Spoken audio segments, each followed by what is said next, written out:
Good morning friends. कैसे हैं आप सब? आप सभी लोगों का स्वागत है आपके अपने चैनल स्टडी विद लखनऊ में।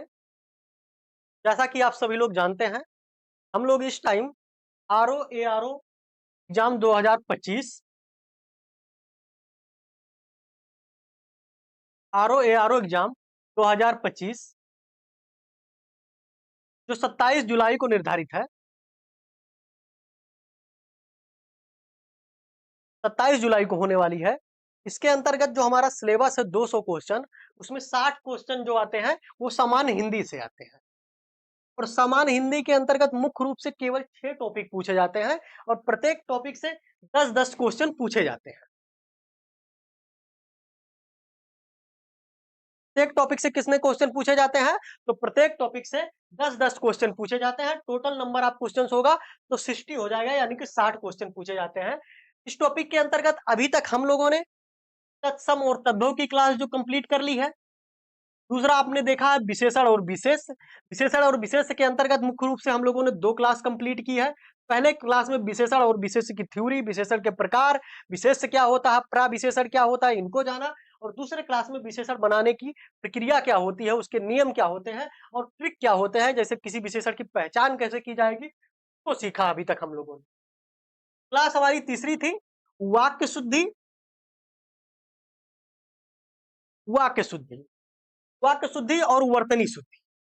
वाक्य शुद्धि की अगर बात करें तो वाक्य शुद्धि का अध्ययन आज हम लोग करेंगे। वाक्य शुद्धि कैसे होती है इसको हम सीखेंगे। वर्तनी शुद्धि की क्लास हम लोग सीख चुके हैं, ध्यान रखेंगे। वर्तनी शुद्धि, कोई वर्तनी कैसे शुद्ध है कैसे अशुद्ध है उसका कैसे अध्ययन करेंगे, तो उसकी क्लास हम लोगों ने कंप्लीट कर ली है। वर्तनी शुद्धि की क्लास पूरी कंप्लीट हो गई है। आज की हमारी क्लास होगी वाक्य शुद्धि। अर्थात कोई वाक्य दिया है और वह शुद्ध है या अशुद्ध है, या उस वाक्य में कहां पे अशुद्धि है, इसका अध्ययन हम किस में करेंगे? तो वाक्य शुद्धि और वर्तनी शुद्धि के टॉपिक में वाक्य शुद्धि में करेंगे। चलिए देखते हैं।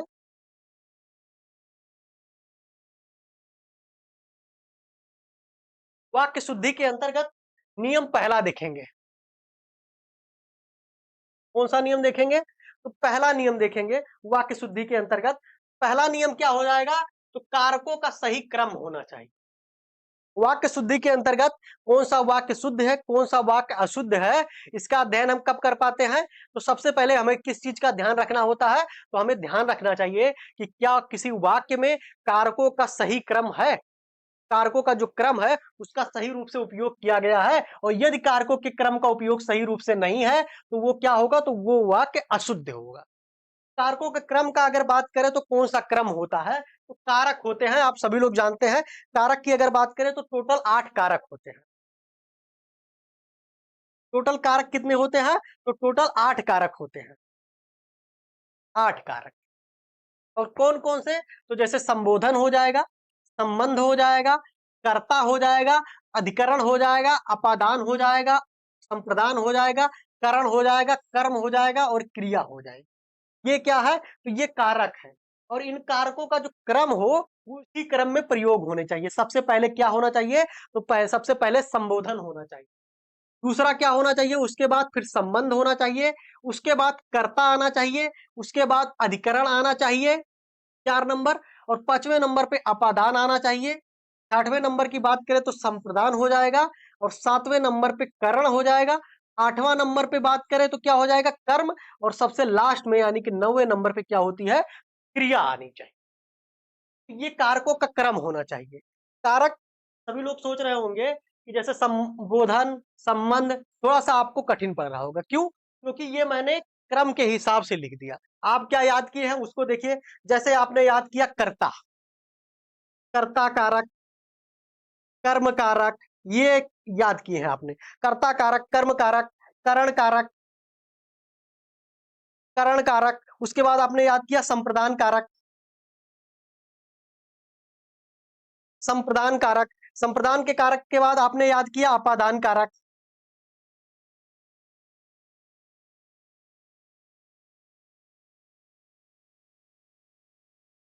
संप्रदान कारक के बाद आपने याद किया अपादान कारक। उसके बाद आपने देखा संबंध, संबंध कारक, और उसके बाद देखा आपने अधिकरण।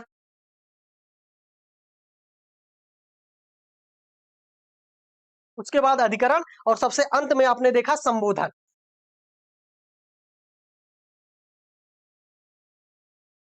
संबोधन। तो ये कारक होते हैं, टोटल कारक कितने होते हैं? 8 होते हैं। कौन? तो कर्ता ने कर्म को करण से संप्रदान के लिए, ऐसे आपने याद किया, संप्रदान के लिए क्या किया था? अपादान से, यानी कि अलग होने के लिए। और संप्रदान किसको हो जाएगा? करण जब हो जाता है तो से का प्रयोग होता है, संबंध का की के का प्रयोग हो जाता है। तो ये आपने याद किया, क्या होते हैं? कारक। और इन कारकों का क्रम जो होता है वाक्य में किस तरह प्रयोग होता है, तो सबसे पहले आपका संबोधन का प्रयोग होगा। सबसे पहले किसका प्रयोग होगा? संबोधन। उसके बाद किसका प्रयोग होगा? तो दूसरे नंबर पे आपका संबंध का प्रयोग होगा। और तीसरे नंबर पे आपका प्रयोग होगा कर्ता। चौथे नंबर की बात करें तो आपका अधिकरण आ जाएगा। और पांचवें नंबर पे बात करें तो अपादान होता है। छठवें नंबर पे कौन होगा? तो संप्रदान हो जाएगा। छठवां नंबर। सातवां नंबर पे करण हो जाएगा। सातवां नंबर, आठवां नंबर पे कर्म हो जाएगा। और नौवें नंबर पे आपका हो जाएगा क्या? तो क्रिया, यानी कि सबसे लास्ट में आती है क्रिया नौवें नंबर पे। टोटल 8 होते हैं, आठवें के बाद नौवें नंबर पे आ जाएंगे क्रिया। तो चलिए देखते हैं कारकों के क्रम का क्या फर्क पड़ता है। अगर कारक कोई क्रम से प्रयोग हुआ है तो उसका क्या अर्थ होता है, और नहीं प्रयोग हुआ है तो उस पर क्या फर्क पड़ता है, उसको देखते हैं। जैसे एक शब्द है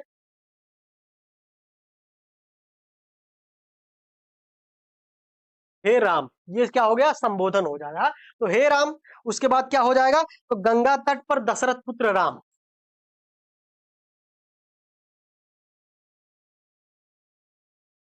गंगा तट पर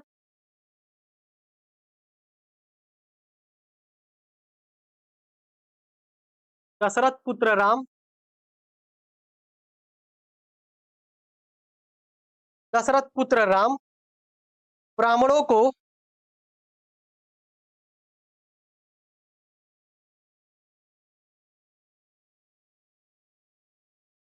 ब्राह्मणों को अयोध्या से आकर,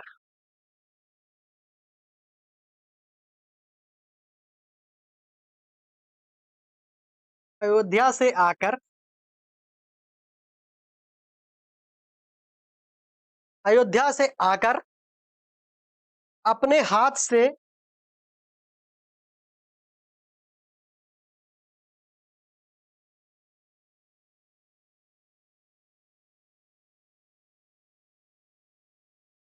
हाथ से गाय देते हैं।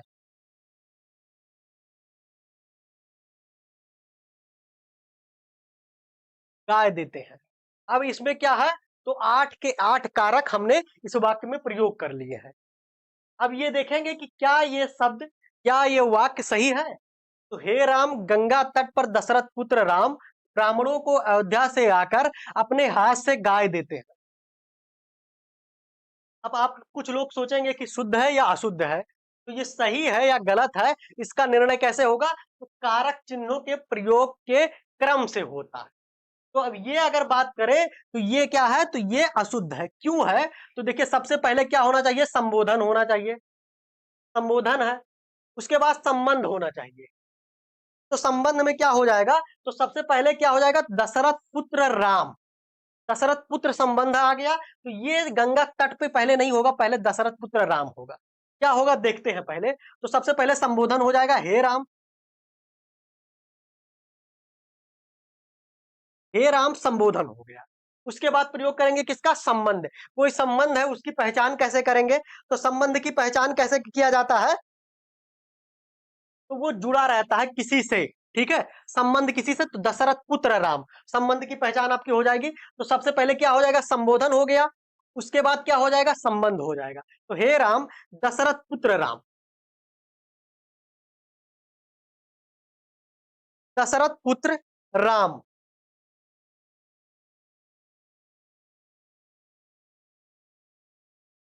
दशरथ पुत्र राम, ये अभी तक सही है। उसके बाद कर्ता।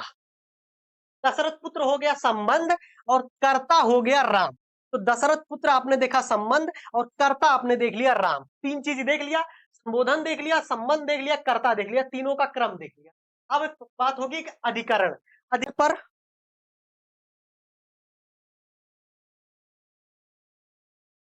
गंगा तट पर अयोध्या से आकर,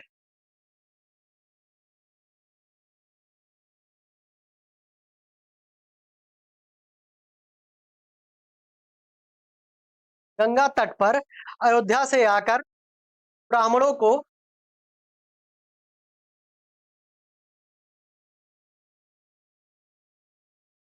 अयोध्या से आकर ब्राह्मणों को अपने हाथ से गाय देते हैं।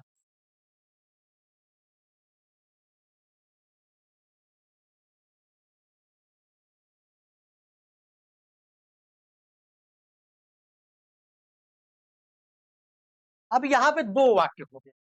एक हो गया, हे राम गंगा तट पर दशरथ पुत्र राम ब्राह्मणों को अयोध्या से आकर अपने हाथ से गाय देते हैं। और दूसरा हो गया, हे राम दशरथ पुत्र राम गंगा तट पर अयोध्या से आकर ब्राह्मणों को अपने हाथ से गाय देते हैं। ठीक है, दो हो गया इसमें। और दोनों में कौन सा सही है कौन सा गलत है, तो ये आपका गलत है, क्योंकि इसमें क्या किया गया है, तो इसमें कारक चिन्हों का जो प्रयोग है वो क्रम से नहीं किया गया। क्यों? जैसे हे राम के बाद क्या हो जाना चाहिए, हे राम संबोधन हो गया, उसके बाद संबंध, तो हे राम के बाद क्या होना चाहिए, दशरथ पुत्र। गंगा तट पर बाद में होना चाहिए, तो संबोधन के बाद संबंध आना चाहिए, इसलिए ये वाक्य गलत हो गया। अब देखिए यहाँ पे क्या सारे वाक्य सही से बैठ रहे हैं, तो हे राम तो संबोधन हो गया, उसके बाद दशरथ पुत्र आपका क्या हो गया, संबंध हो गया। कर्ता यहाँ पे राम हो गया, कर्ता क्या हो गया, राम हो गया। अधिकरण अर्थात गंगा तट पर अधिकरण हो गया। अपादान यानी कहां से आकर, तो अयोध्या से आकर अपादान हो गया। और संप्रदान किसको, तो ब्राह्मणों को संप्रदान हो गया। करण बात करें किससे, तो अपने हाथों से करण हो गया। और कर्म अर्थात गाय, और क्रिया क्या है, देना। तो ये सारा यानी कि इसमें क्या है, तो कारक चिन्हों का जो क्रम है वो शुद्ध रूप से प्रयोग हुआ है। तो सबसे पहला नियम आपका होना चाहिए, कोई किसी भी वाक्य में कारक चिन्हों का प्रयोग जो है वो सही क्रम में होना चाहिए, वरना वो वाक्य क्या होते हैं, तो वो वाक्य अशुद्ध हो जाता है। ध्यान रखेंगे, इतनी बड़े एग्जाम्पल मैंने इस लिया ताकि सारे के सारे कारक चिन्ह आपको एक ही एग्जाम्पल में आपको मिल सके।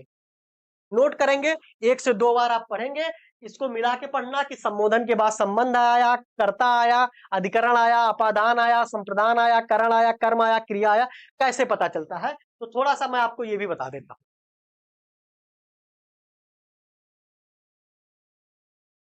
जैसे संबोधन और संबंध, संबोधन तो सभी लोग जानते हैं, जिससे शब्द की शुरुआत हो, जैसे हे राम, हे भगवान, ये संबोधन होता है। संबंध हो जाता है, संबंध भी सभी जानते हैं, दशरथ पुत्र राम। तो देखिए राम क्या है, तो ये कर्ता हो गया। और दशरथ पुत्र किसका संबंध है, तो दशरथ से संबंध है। तो ये दशरथ पुत्र क्या है, तो ये आपका संबंध हो गया। राम कर्ता हो गया, और संबोधन हे राम था, हे राम, तो ये संबोधन हो गया। तो तीन चीजें तो आप जान गए, संबोधन क्या होता है, संबंध क्या होता है, और कर्ता क्या होता है। तीन चीजें आपने जाना। अब आप देखेंगे अधिकरण क्या होता है। अधिकरण, कोई भी वाक्य पढ़ो और अधिकरण की जब भी बात आए तो कहां पर, जिस वाक्य में कहां पर शब्द का अर्थ जो मिले, कहां पर जो शब्द का अर्थ मिले वो क्या होता है, वो अधिकरण होता है।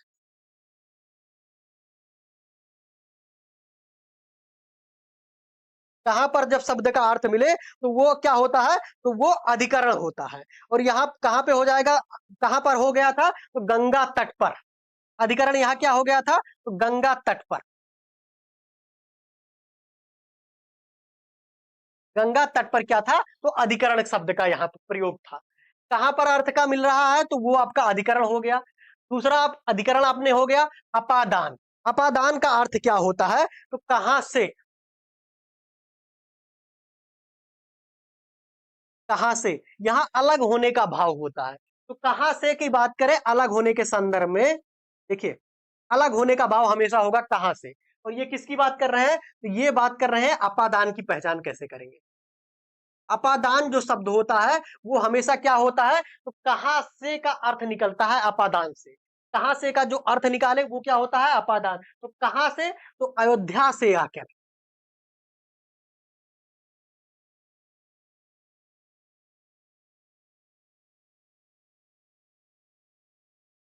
अयोध्या से आकर ये आपका अपादान हो गया।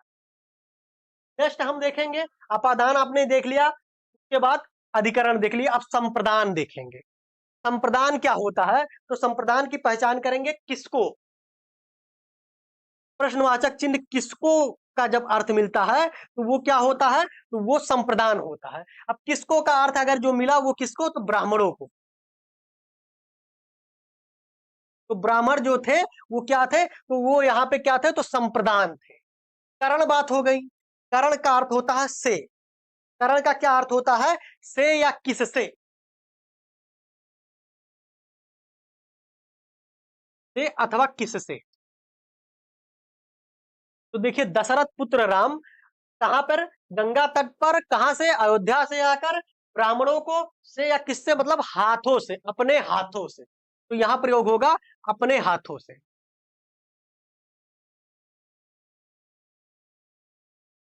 हाथों से या किसका का जो अर्थ निकले, अर्थात अपने हाथों से, वो क्या होता है, करण। कर्म क्या होती है, तो कर्म ज्ञाय हो गया था, अर्थात किसको, और क्रिया मतलब देना हो गया था। ये सभी लोग आप सभी लोग जानते हैं। नोट करना है इसको, एक दो बार पढ़ना, दो तीन बार आप पढ़ोगे प्रॉपर आपको याद हो जाएगा। ये एक नियम है, बहुत ही इंपॉर्टेंट नियम है। अगर इस नियम का प्रयोग सही रूप से नहीं किया गया है तो वाक्य प्रॉपर अशुद्ध हो जाता है। इस चीज को आप ध्यान रखें। नेक्स्ट हम देखेंगे नियम नंबर 2।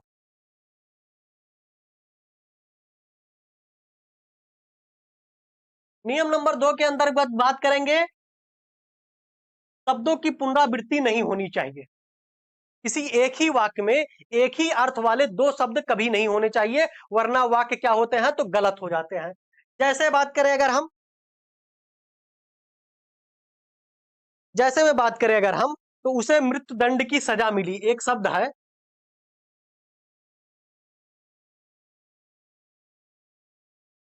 उसे मृत्यु दंड की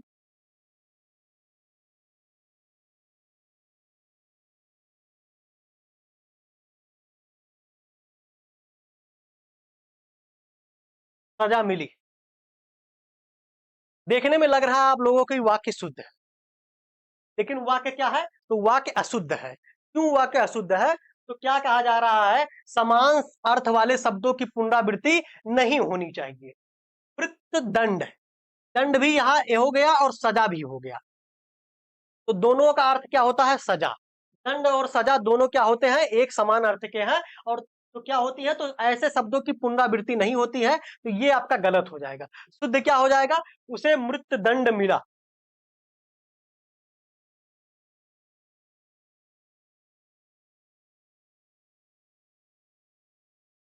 उसे मृत्यु दंड मिला, ये आपका शुद्ध हो जाएगा।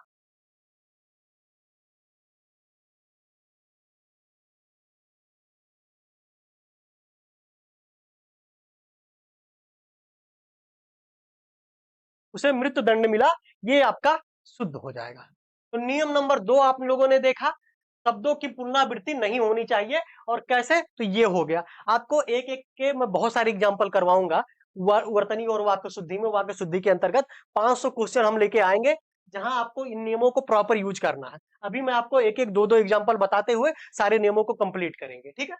तो चलिए देखते हैं नियम नंबर 3 हमारा क्या है। नियम नंबर 3 में बात की गई है,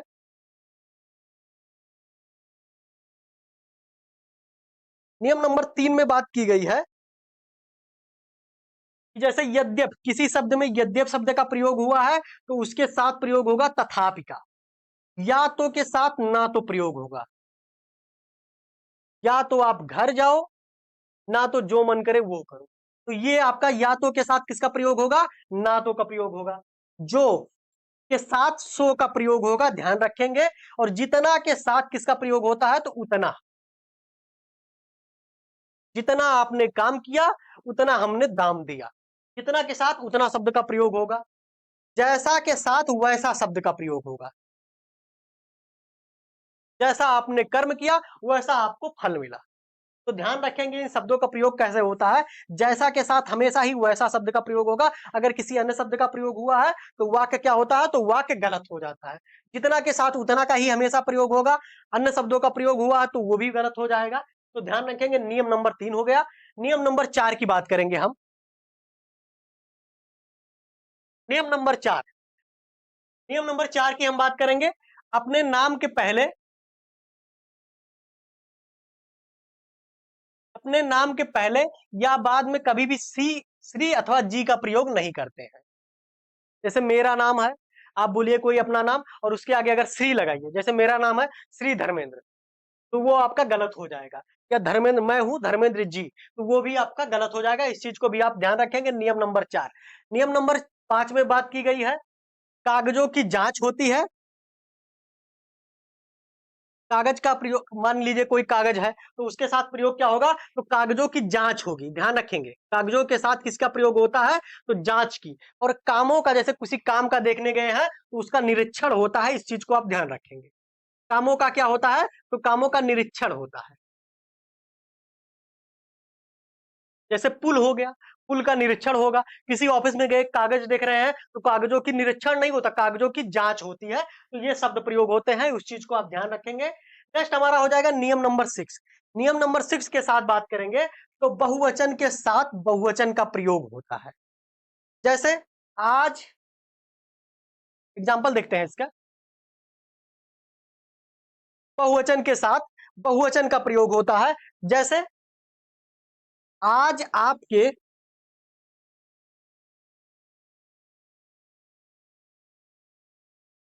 आज आपके दर्शन हो गया।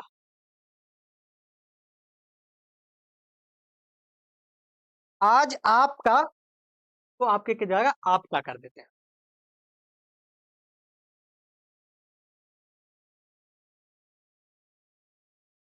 आज आपका दर्शन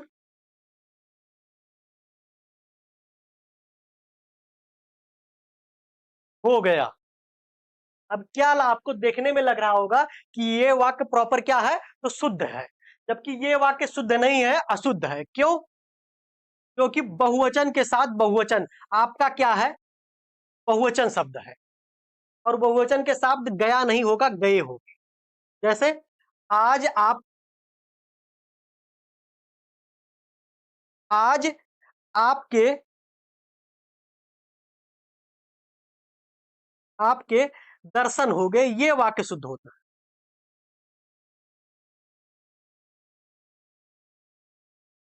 आज आपके दर्शन हो गए, ये क्या होगा, तो ये आपके शुद्ध होंगे।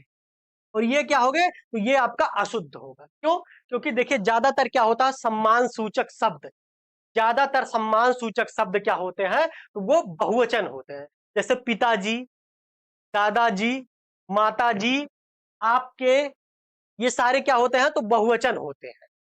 तो ध्यान रखेंगे, तो बहुवचन के साथ क्या होती है, क्रिया भी बहुवचन होती है। गया की जगह पे क्या होंगे, तो गए शब्द का हो जाएगा।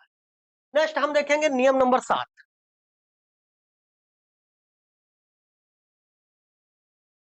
नियम नंबर 7 के अंतर्गत हम बात करें, विशेषण या विस्तारक हमेशा कर्ता कर्म क्रिया से पूर्व होता है। विशेषण क्या होता है, जो किसी चीज की विशेषता बताए। और विस्तारक क्या होता है, जो किसी चीज को डिटेल में विशेषता बताए, यानी कि डिटेल में करे, उसे क्या कहते हैं, तो उसे विस्तारक कहते हैं। तो नियम नंबर 7 में बात की जा रही है कि विशेषण या विस्तारक शब्द का प्रयोग कब होता है, तो कर्ता से पहले, या कर्म से पहले, या क्रिया से पूर्व होना चाहिए। जैसे सफेद गाय, सफेद गाय। अब गाय करता है, और गाय की विशेषता जो बता रहा है वो सफेद शब्द बता रहा है, तो सफेद क्या हो जाएगा, तो विशेषण हो जाएगा। तो विशेषण किसकी, तो कर्ता से पहले प्रयोग होना चाहिए। ये आपका सही हो जाएगा कि ये सही हो जाएगा, गाय सफेद। आप बताइए,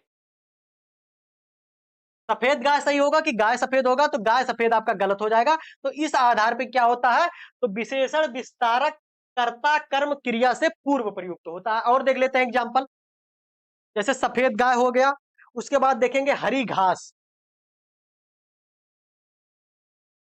हरी घास, अब हरी क्या है, घास की विशेषता बता रहा, तो हरी विशेषण हो जाएगा, जो कर्ता से पूर्व प्रयोग होगा। नेक्स्ट हम देखेंगे ज्यादा खाती।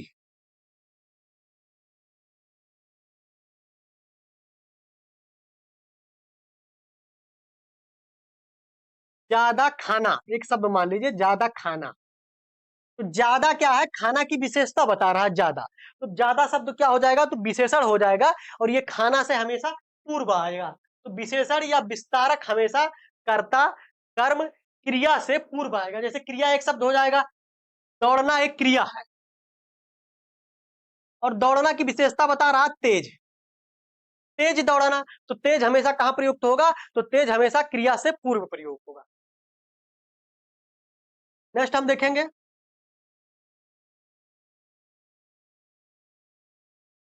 नियम नंबर हमारा हो जाएगा 8। नियम नंबर 8 के अंतर्गत हम बात करेंगे कि कोई भी शब्द हो तो वो क्या होना चाहिए, तो लिंग के अनुसार उसकी क्रिया में परिवर्तन होता है। उसकी क्रिया कैसी होनी चाहिए, तो लिंग के अनुसार होनी चाहिए, अर्थात अगर यदि लिंग बदला तो उसकी क्रिया में भी परिवर्तन होगा। जैसे नियम नंबर 8 के एग्जाम्पल देखेंगे, एक शब्द है परीक्षा की प्रणाली।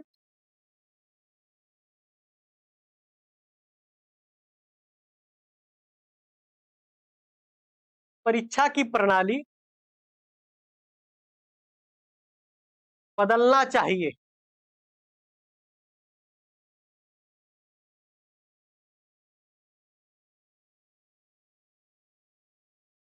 परीक्षा की प्रणाली बदलना चाहिए। क्या यह वाक्य शुद्ध है या अशुद्ध?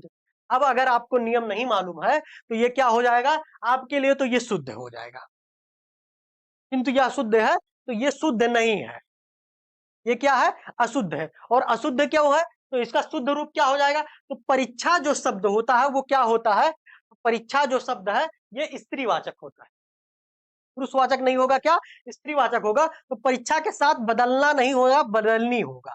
तो ये हो जाएगा परीक्षा की प्रणाली, परीक्षा की प्रणाली बदलनी चाहिए, अर्थात क्रिया जो है वो बदलना के जगह पे बदलनी होगी।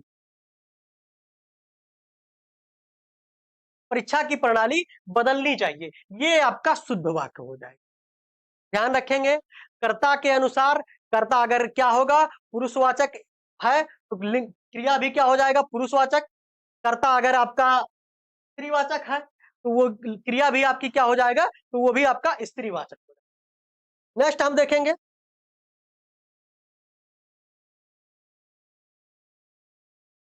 नियम नंबर 9 हमारा हो जाएगा। नियम नंबर 9 के अंतर्गत हम बात करें तो संबंध सूचक या विस्मयाय बोधक चिन्ह का प्रयोग हमेशा कर्ता से पहले होना चाहिए। नियम नंबर 1 में आपने देखा क्या होना चाहिए, संबंध सूचक या संबोधन या विस्मयाय बोधक चिन्ह का प्रयोग कहां होना चाहिए, तो वाक्य के सबसे आरंभ में होना चाहिए, किसका, तो सबसे पहले होना चाहिए संबोधन का, उसके बाद संबंध का। आप लोगों ने देखा था सबसे पहले हे राम था, उसके बाद था दशरथ पुत्र राम।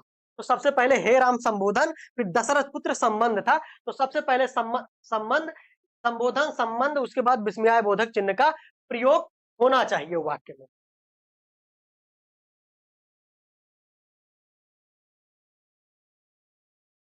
नेक्स्ट देखेंगे नियम नंबर 10।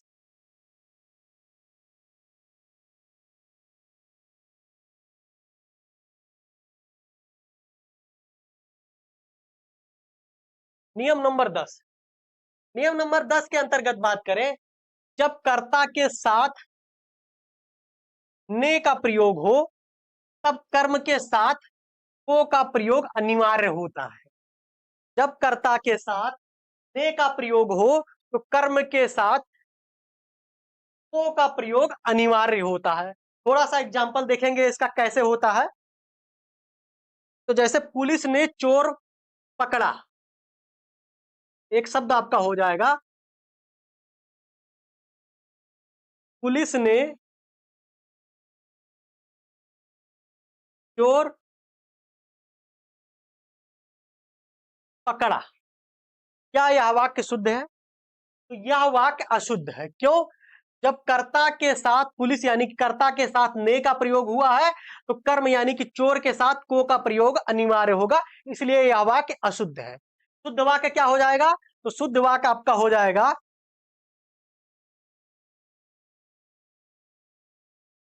पुलिस ने चोर को पकड़ा, चोर को पकड़ा, अर्थात कर्ता के साथ ने का प्रयोग के साथ कर्म के साथ को का प्रयोग अनिवार्य है। तो ये हो गया आपका नियम नंबर 10। नोट कर लीजिएगा, प्रैक्टिस करेंगे आप ज्यादा से ज्यादा, तब आपको ये ज्यादा आपको अपने आप याद हो जाएगा, आपकी समझ भी इससे अच्छी ठीक ठाक हो जाएगी। कोशिश करेंगे इसका ठीक से प्रैक्टिस करेंगे। 500 क्वेश्चन, इसके बाद 500 क्वेश्चन इसका प्रैक्टिस सेट हम लेके आएंगे, जिसमें इन सारे नियमों को उपयोग करेंगे। अभी आप इन सारे नियमों को लिख लीजिए, नोट कर लीजिए। थोड़ा तेजी से इसलिए चल रहे हैं ताकि आपको 1 घंटे में कोशिश करेंगे, आपको नियम बता देंगे, प्रैक्टिस कराएंगे तो ये सारे नियम का उपयोग होगा और आपको आसानी से समझ आएगी। नेक्स्ट हम देखेंगे नियम नंबर 11 है, यदि एक ही वाक्य में उत्तम पुरुष, मध्यम पुरुष और अन्य पुरुष एक साथ आए तो सर्वप्रथम मध्यम पुरुष, उसके बाद अन्य पुरुष और उसके सबसे अंत में आएगा उत्तम पुरुष। क्रिया उत्तम पुरुष के अनुसार होगी। अब आप कहेंगे सर उत्तम पुरुष क्या होता है, मध्यम पुरुष क्या होता है और अन्य पुरुष होता है? होता क्या है, जब भी हम बोलते हैं तो मुख्य रूप से कहां पे, तो 3 चीजें होती है। क्या होगा, या तो एक होगा कर्ता, वक्ता अर्थात बोलने वाला,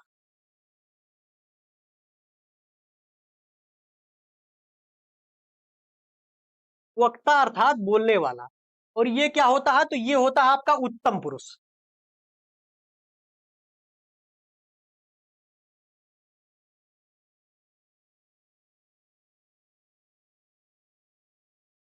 कर्ता अर्थात बोलने वाला उत्तम पुरुष होता है। एक होता है सुनने वाला,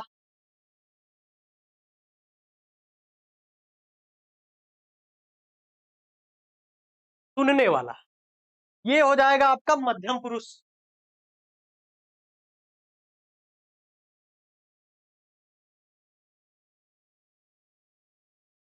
मध्यम पुरुष।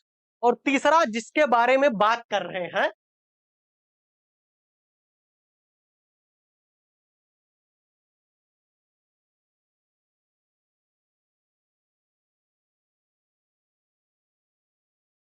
जिसके बारे में बात कर रहे हैं वो क्या हो जाता है, तो वो हो जाएगा अन्य पुरुष।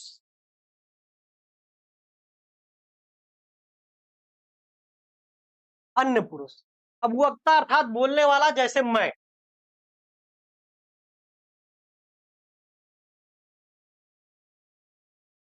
जैसे मैं। सुनने वाला अर्थात मध्यम पुरुष, जैसे तुम, मैं, तुम और वो, जिसके बारे में हम बात कर रहे हैं वो क्या हो जाएगा, तो वो आपका हो जाएगा अन्य पुरुष। तो आपने सीखा क्या, उत्तम पुरुष क्या होता है, मध्यम पुरुष क्या होता है और अन्य पुरुष क्या होता है, और इनका प्रयोग कैसे होता है। तो देखिए, नोट कर लीजिएगा इसको। उत्तम पुरुष क्या था,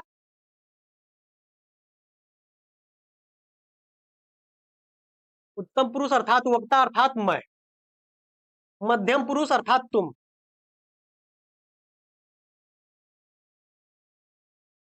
और अन्य पुरुष जो था वो अर्थात वह, जिसके बारे में बात हो रही है। तो कह रहे हैं यदि एक ही वाक्य में उत्तम पुरुष, मध्यम पुरुष और अन्य पुरुष एक साथ आए तो सर्वप्रथम किसका प्रयोग होगा, तो सर्वप्रथम मध्यम पुरुष का प्रयोग होगा। जैसे वाक्य की अगर बात करें तो हो जाएगा मैं, तुम और वह। मैं, तुम और वह घूमने चले।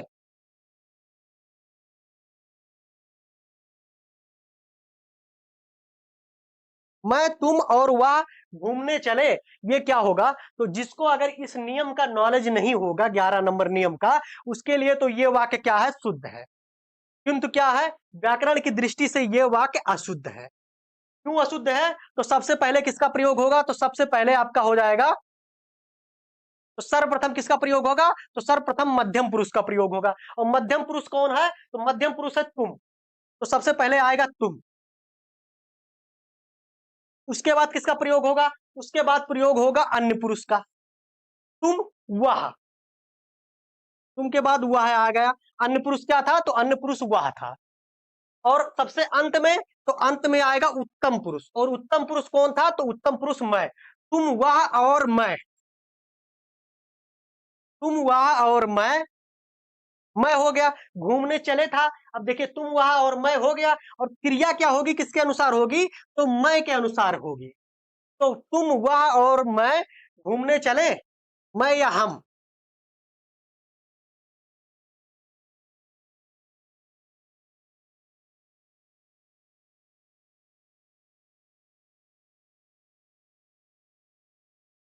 मैं या हम, तो ये हो गया। सर्वप्रथम आएगा क्या? तो सर्वप्रथम मध्यम पुरुष, उसके बाद अन्य पुरुष, उसके बाद उत्तम पुरुष, और क्रिया क्या होगी? क्रिया होगी उत्तम पुरुष के अनुसार हमेशा। नेक्स्ट हम देखेंगे नियम नंबर आपका 12 हो जाएगा। नियम नंबर 12 में बात की गई है, यदि वाक्य में दो भिन्न लिंग के कर्ता हो, यदि किसी वाक्य में दो भिन्न लिंग के कर्ता हो और दोनों क्या हो? तो द्वंद्व समास के अनुरूप प्रयुक्त हो, जैसे माता पिता।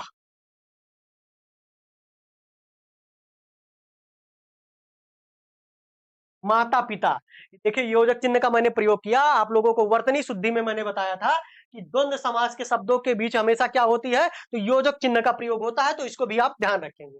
तो जैसे दो भिन्न लिंगों करता हो, यानी कि माता जो होगा वह स्त्रीलिंग हो जाएगा, पिता जो हो जाएगा वो पुरुष लिंग हो जाएगा। तो दो भिन्न लिंगों के कर्ता हो और दोनों द्वंद्व समास के हो, के अनुरूप प्रयुक्त हो, तो उनकी क्रिया जो होगी वो पुल्लिंग बहुवचन होगी। माता पिता, अब एक ये हो जाएगा, माता पिता घर जा रहे हैं, माता पिता घर जा रहे हैं, माता पिता हो गया। अब क्या होगा? देखिए क्रिया क्या होगी? तो क्रिया पुल्लिंग होगा, पुल्लिंग मतलब पिता के अनुसार होगा, और पिता घर जा रहे हैं, पुल्लिंग बहुवचन, रहे बहुवचन का प्रयोग हो गया।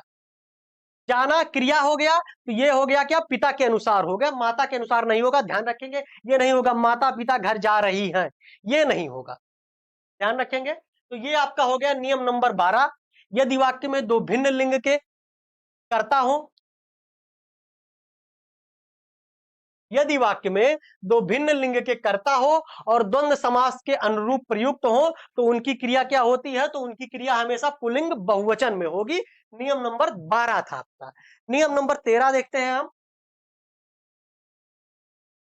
कोई और किसी के साथ भी का प्रयोग अशुद्ध होता है। क्यों? क्योंकि कोई और किसी में भी का भाव हमेशा शामिल होता है। नियम नंबर आपका 13। 13 की अगर बात करें, जैसे कोई भी व्यक्ति,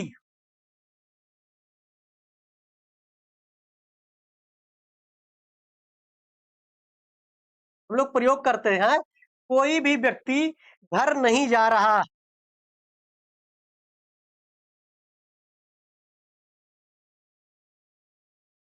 कोई भी व्यक्ति घर नहीं जा रहा है, ये क्या है? तो ये अशुद्ध होता है। क्यों? क्योंकि कोई के साथ भी का प्रयोग नहीं होता।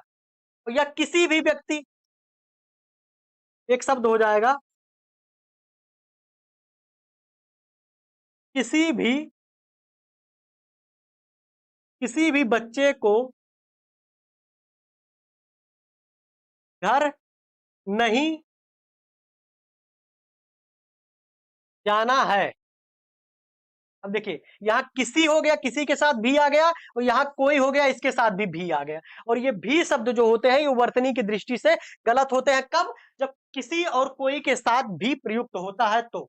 अब ये हो जाएगा, किसी बच्चे को घर नहीं जाना है, किसी के साथ भी का प्रयोग नहीं होगा, किसी बच्चे को,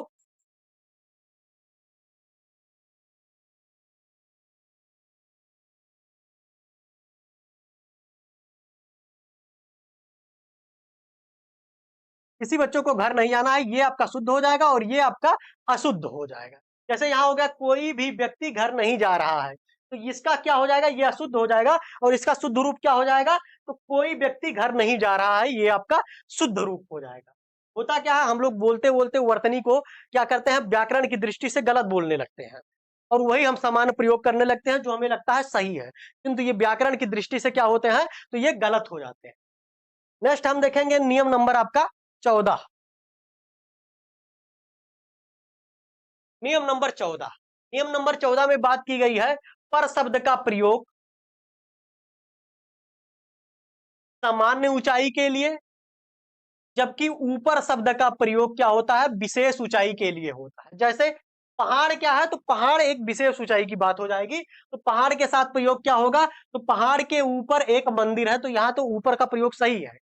क्या ये नहीं लिख सकते पहाड़ पर एक मंदिर है, पहाड़ पर एक मंदिर गलत हो जाएगा, क्योंकि पहाड़ एक विशेष शब्द हो गया और उसके साथ क्या होगा, तो ऊपर का प्रयोग होगा। सामान्य अर्थ की बात करें, जैसे छोटे मोटे, जैसे टेबल पर, चेयर पर बैठना, चेयर पर बैठना, चेयर के ऊपर बैठना गलत हो जाएगा, चेयर पर बैठना सही हो जाएगा। बिस्तर पर बैठना सही होगा, बिस्तर के ऊपर बैठना गलत हो जाएगा सब। तो ऐसे हो जाता है, पहाड़ के ऊपर एक मंदिर है, ये तो आपका सही है, किंतु पहाड़ पर एक मंदिर है गलत हो जाएगा। हिमालय पर जाना है ये भी गलत हो जाएगा, हिमालय के ऊपर जाना है ये आपका सही हो जाएगा। इसके साथ ही नॉर्मल हो जाएगा, जैसे छत हो गया, चेयर हो गया, बिस्तर हो गया, टेबल हो गया, इसके साथ कौन सा शब्द का प्रयोग होगा, तो इस पे पर शब्द का प्रयोग होगा, क्योंकि ये एक नॉर्मल ऊंचाई की बात हो जा रही है। जब किसी विशेष ऊंचाई की बात होगी तो उसके साथ विशेष किसका प्रयोग होगा, तो उसके साथ ऊपर का प्रयोग होगा, और सामान्य ऊंचाई के लिए किसका प्रयोग होगा, पर का प्रयोग होगा, ध्यान रखेंगे। नेक्स्ट हमारा हो जाएगा नियम नंबर 15। नियम नंबर 15 की अगर बात करें, तो यदि समय या काल का अंतर बताना हो तो क्या शब्द का प्रयोग होते हैं, तो बाद शब्द का प्रयोग होगा। किसका, यदि समय या काल का अंतर बताना हो तो बाद शब्द का प्रयोग होगा, और यदि स्थान का अंतर बताना हो तो पीछे शब्द का प्रयोग होगा। हम लोग गलत तरीके से प्रयोग करते हैं, जैसे मेरे बाद तुम आओगे, यहां किसका प्रयोग है, तो समय का अंतर है। मेरे बाद तुम आओगे अर्थात पहले मैं आऊंगा, थोड़ी देर बाद तुम आओगे, तो ये हो गया मेरे बाद तुम आओगे, तो यहां समय का अंतर हो गया। ये नहीं लिख सकते कि मेरे पीछे तुम आओगे, मेरे पीछे तुम आओगे, तो ये आपका गलत हो जाएगा।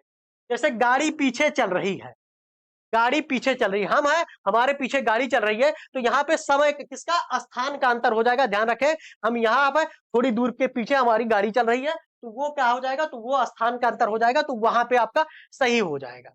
अर्थात किसका, जब समय का अंतर बताना हो तो किसका प्रयोग होगा, तो बाद का अंतर होगा, बाद का प्रयोग होगा, और जब स्थान का अंतर बताना हो तो पीछे शब्द का प्रयोग होता है। ज्यादातर हम पीछे और बाद शब्द का प्रयोग एक कॉमन रूप में कर देते हैं।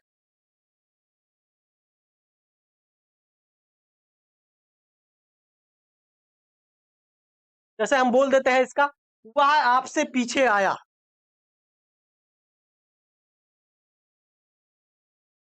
वह आपसे पीछे आया, या वह आपके पीछे आया।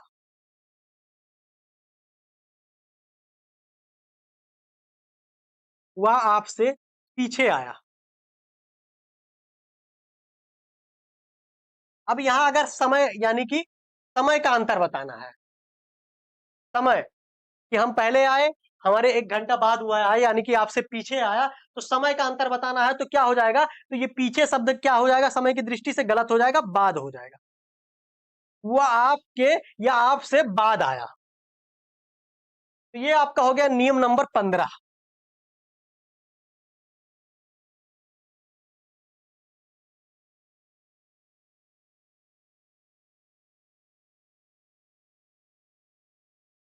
नेक्स्ट हम देखेंगे नियम नंबर 16।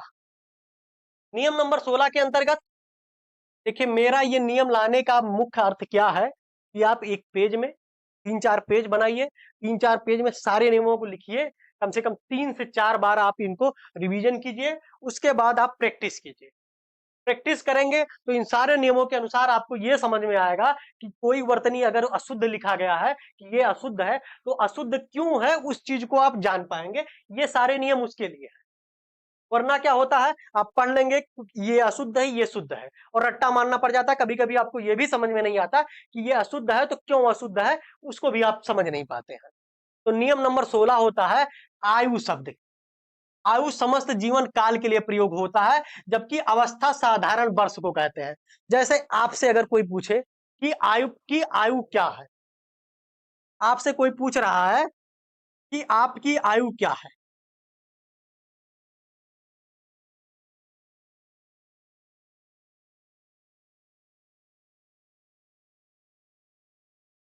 आपकी आयु क्या है, तो ये गलत होता है। ये वर्तनी की दृष्टि से क्या है, वाक्य की दृष्टि से क्या है, तो ये अशुद्ध है। क्यों होता है, तो आयु शब्द का प्रयोग क्या होता है, ये पूरी आयु के लिए होता है। जैसे कोई वर्ष 60 साल तक जिया और उसके बाद वो मर गया, तो वहां पे प्रयोग होगा कि उसकी आयु 60 वर्ष थी, उसकी आयु 60 वर्ष थी। अर्थात आयु का प्रयोग जब होगा तो किसी की लाइफ की समस्त आयु की बात होगी। आयु का प्रयोग कब होगा, तो जब किसी की आयु की, यानी कि किसी की उम्र की समस्त पूरे साल की बात होगी, कितना से जिंदा रहा, कब वो मरा, पूरे बीच की जो टोटल साल है उसकी बात होगी, तो आयु शब्द का प्रयोग होगा। किंतु साधारण आप जिंदा है और आपसे पूछ रहा है कि आपकी आयु क्या है, तो आपकी आयु शब्द का प्रयोग नहीं होगा, ये आपका गलत हो जाएगा। क्या पूछा जाएगा, तो आपकी अवस्था क्या है।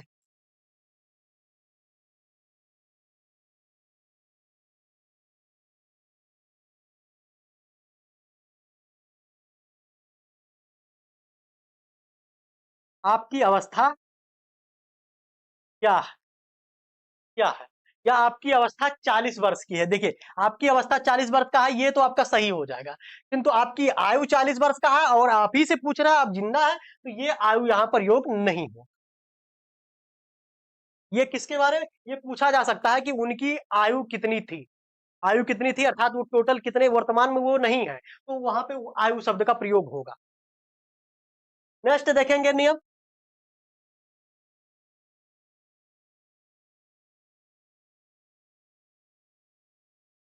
नेक्स्ट नियम हमारा हो जाएगा, जब कोई चीज किसी विशिष्ट कार्य के लिए प्रयुक्त हो, तो उसके लिए प्रयोग होता है हेतु शब्द का। और जब साधारण कार्य के लिए प्रयुक्त हो, तो उसका शब्द का प्रयोग, किसका शब्द का प्रयोग होता है, तो कारण शब्द का प्रयोग होता है। जैसे गांव में या शहर में आप किसी किसान की ट्रॉली को देखे होंगे, तो लिखा होगा निजी कृषि कार्य हेतु, कृषि कार्य हेतु। कृषि कार्य हेतु अर्थात वो ट्रैक्टर और ट्राली किसके लिए है, विशेष रूप से कृषि कार्य करने के लिए है, तो वो होता है कृषि कार्य हेतु। साधारण अर्थ की बात करें तो जैसे हो जाएगा, पत्नी में, पति पत्नी में झगड़े का कारण क्या हो सकता है, कुछ भी कारण हो सकता है, यहाँ निश्चित नहीं है, तो वहां कारण शब्द का प्रयोग होगा। और जब निश्चित होगा कि वो किसी विशेष पर्पज के लिए ही बनाया गया है, तो हेतु शब्द का प्रयोग होगा। इस चीज को आप ध्यान रखेंगे। ये आपके टोटल नियम हो गए 17।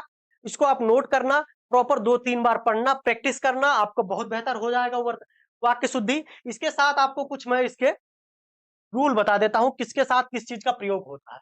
जैसे भौरे शब्द होते हैं, तो भौरे गुंजार करते हैं, इस चीज को आप ध्यान रखेंगे। भौरे शब्द के साथ क्या होता है, तो भौरे गुंजार करते हैं, जबकि मक्खियां जो होती हैं वो भिनभिनाती हैं। अगर आपको कहीं लिखा हो कि भौरे भिनभिना रहे हैं या मक्खियां गुंजार कर रही हैं, तो वो गलत होती है। मक्खियां के साथ हमेशा भिनभिनाना शब्द होगा, भौरों के साथ गुंजार करना होगा। वैसे दोषों से विहीन हुआ जाता है, मुक्त नहीं हुआ जाता, ध्यान रखेंगे। दोषों से क्या होता है, तो दोषों से मुक्त कर दिया, तो ये गलत शब्द हो। दोषों से विहीन हो गए या दोषों से विहीन कर दिया गया, तो ये आपका सही शब्द होगा, ध्यान रखेंगे। ये आपका पहला हो गया। दूसरा हो गया, चरखा चलाना होता है, सूत काटना होता है। चरखा काटना शब्द गलत होता है, चरखा चलाना शब्द होगा। सूत काटना शब्द सही होता है, सूत चलाना ये शब्द गलत हो जाएगा। तीसरा हम देखेंगे, बाजार का साप्ताहिक अवकाश होता है, बाजार की बंदी नहीं होता है। कभी कभी हम एक शब्द प्रयोग करते हैं कि आज बाजार का साप्ताहिक बंदी है, बाजार का साप्ताहिक बंदी है, तो बाजार का साप्ताहिक बंदी नहीं होता, साप्ताहिक अवकाश होता है। ध्यान रखेंगे, बंदी शब्द का प्रयोग गलत होता है। नेक्स्ट हम देखेंगे, अधिकांश शब्द के साथ भाग का प्रयोग नहीं होता, क्योंकि अधिकांश शब्द में भाग अपने आप में शामिल है। अधिक प्लस अंश, अंश मतलब भाग होता है, तो अधिकांश के साथ भाग का प्रयोग नहीं करते। जैसे किसी के साथ भी का प्रयोग नहीं कर सकते, कोई के साथ भी का प्रयोग नहीं करते, उसी के साथ अधिकांश के साथ भाग का प्रयोग नहीं करते हैं। अच्छा, अच्छा सद्भाव का प्रयोग एक समान नहीं, एक साथ नहीं होता, क्योंकि दोनों का अर्थ एक तरह होता है, क्योंकि समान अर्थ वाले दो शब्दों का प्रयोग एक साथ नहीं होता है। इस चीज को आप ध्यान रखेंगे, तो अच्छा और सद्भाव का प्रयोग एक साथ नहीं होगा। उसके बाद विवाह के बाद कोई कन्या होती है, जो विवाह के बाद जो स्त्री होती है उसे सौभाग्यवती बोला जाता है, और विवाह के पहले उसे क्या बोला जाता है, तो आयुष्मती या कन्या बोला जाता है। नेक्स्ट देखेंगे, मालों की लड़ियां होती हैं और जबकि गीत की कड़ियां होती हैं।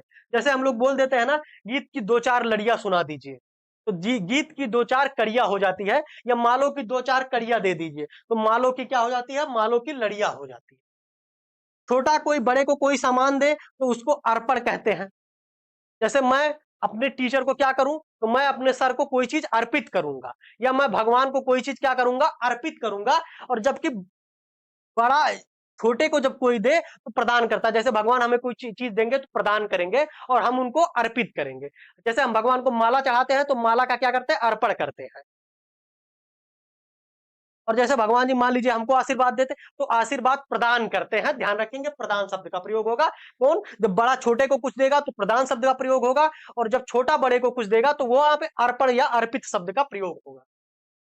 भागना शब्द का प्रयोग कब होगा, तो भय या आशंका की स्थिति में भागना शब्द का प्रयोग होगा। किंतु जब साधारण शब्द की बात होगी, साधारण स्थिति होगी, तो वहां पे दौड़ना शब्द का प्रयोग होगा। जैसे देखिए, वह दौड़कर मिठाई लाया और वह भाग कर मिठाई लाया। वह भाग कर मिठाई लाया ये शब्द गलत हो जाएगा, क्योंकि यहाँ क्या होगा, तो भागना शब्द का प्रयोग कब होगा, तो या तो भय या तो डर या तो आशंका की स्थिति होगी, तब होगी भागना शब्द का प्रयोग। वह दौड़कर मिठाई लाया, ये शब्द यहाँ पे शुद्ध हो जाएंगे।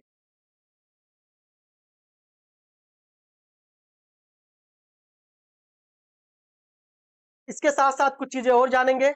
समस्या का जैसे समाधान होता है, ध्यान रखेंगे। समस्या क्या क्या होता है, संख्या का समाधान होता है, समस्या का निराकरण होता है। ठीक है, और क्या हो जाएगा, तलवार की धार, तलवार की नोक नहीं होती है, ध्यान रखना, तलवार की धार होती है। ग्रंथ की रचना होती है और चित्र की क्या होती है, ग्रंथ की रचना होती है, चित्र का निर्माण होता है। रहन सहन का के साथ अस्तर का प्रयोग होता है, रहन सहन का अस्तर। तो ये थे आपके अभी तक वाक्य शुद्धि के अंतर्गत मुख्य रूप से आप लोगों ने देखा 17 जो मूल नियम थे, जिसको आपको नोट कर लेना है, तब वाक्य शुद्धि का आपको प्रैक्टिस करना है।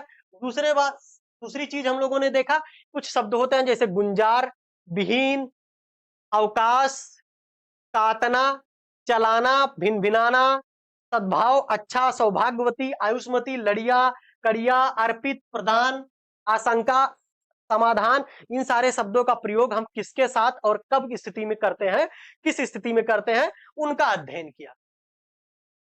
तो चलिए, ये तो आज आपकी सारी थ्योरी हो गए, नियम हो गए। इसके बाद हम कोशिश करेंगे, आपको प्रैक्टिस करवाएंगे। मोस्ट इंपॉर्टेंट जो इसके वाक्य शुद्धि के 500 प्रीवियस ईयर क्वेश्चन है, पुनरावलोकन होगा घटना चक्र का, उसको प्रैक्टिस करवा देंगे। तो आपको ये सारी जो नियम आपने रखा है, वो सारे नियम आपको याद हो जाएंगे, और उनका प्रयोग कैसे होता है वो भी आपको पता चल जाएगा। तो आपको आज की क्लास कैसे लगी, कमेंट में जरूर बताइएगा। वीडियो को लाइक कीजिएगा, चैनल को सब्सक्राइब जरूर कीजिएगा, और कमेंट में जरूर बताइएगा कि इसका 500 क्वेश्चन का नेक्स्ट सीरीज, ठीक है, उसको लेके आएंगे, और ये क्लास कैसी रही वो कमेंट में जरूर बताइएगा। चलते हैं सभी लोग, धन्यवाद।